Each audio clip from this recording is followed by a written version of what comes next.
Well, it was obviously my inaugural game, and so there was learning curve for all of us from a coaching staff and with the players who've really worked hard all year long, preseason long to get us to this point. So, you know, we were happy with the outcome. There were some things that we'll have to continue to work at, obviously, this early in the season.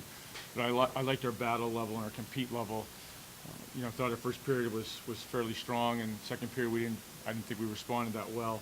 In the third period, I think you saw it. I think we came at them pretty hard and had some chances and couldn't convert until 2 seconds left. But when I looked at our bench, and there was I think 13 seconds left, and the puck was outside the blue line, and Anthony Potato makes a great play, opens up. I mean, most teams you're done, right? At 13 seconds, the puck's outside outside the offensive blue line, and you don't think you're getting a scoring opportunity. And he opens up, gets the puck in zone, and we flood the net, and we get a dirty, greasy goal, which is what we need to do in that situation. So I like the way our guys responded at the end, and we're just going to keep getting better. This is a week of practice, and first game I thought was probably appropriate. It ended up with a tie because the Toots team obviously had some chances too, and they played well, and I think the shots were fairly even, and there was chances on both sides, and there's things that we'll continue to work on.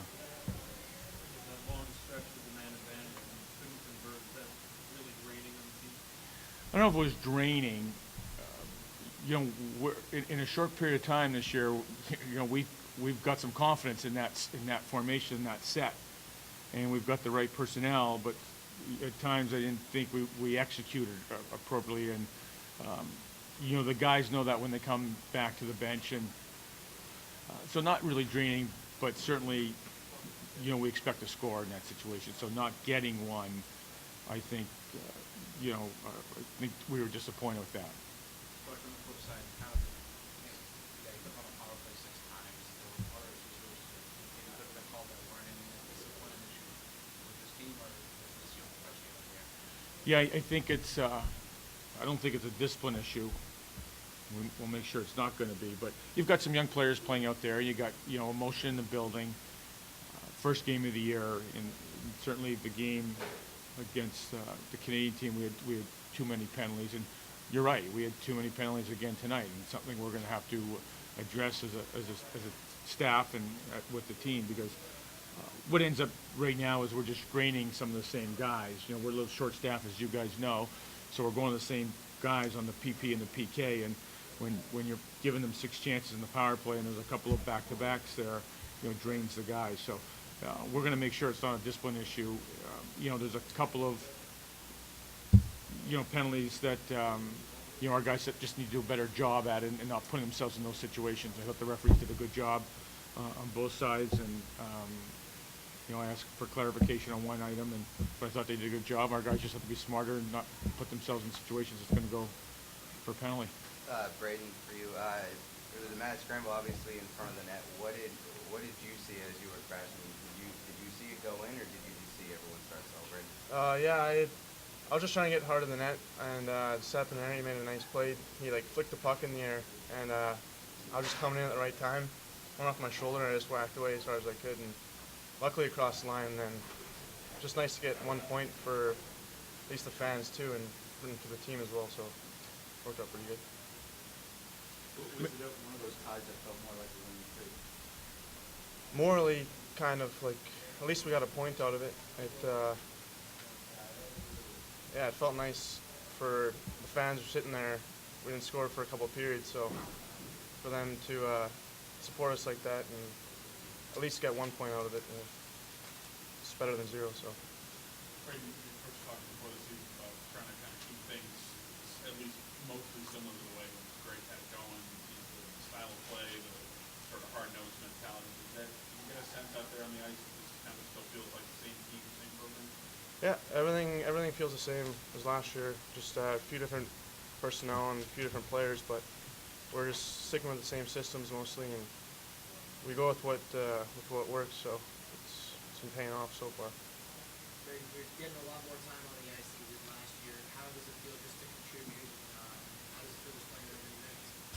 Feels good. It's fun to be out there during those last minute parts of the game, and especially get a nice goal like that at the end. to help the team at least get 1 point. It felt really good. So I'm playing with really good players, so it's a lot of fun out there. If you score like that the next time, you know, continue beyond the ice in the last minute. Yeah, well, it feels pretty good, so try.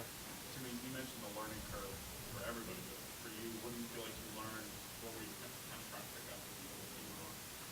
You know, you're watching, you know, I'm watching our team and how we're playing and how the, you know, UMass is trying to neutralize some of our system work. So I've got an eye on that.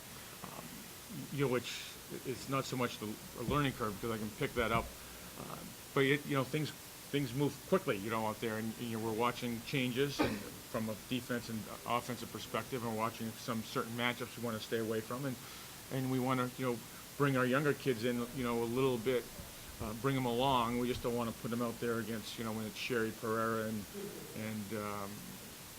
there's another good forward up there. You guys can give me the name, but you know, those guys are quick, and so we're looking for different things in situations. So you're just trying to keep, you know, the bench flowing, and making sure we've got the right personnel for ourselves. And I mentioned to one of the referees after the game, who I know, and I just said, you know, the last 18 years up in Section 20, it's pretty easy. When we went into overtime, I was already out of the building by then. You know, no scout stays for the last 5 minutes of overtime.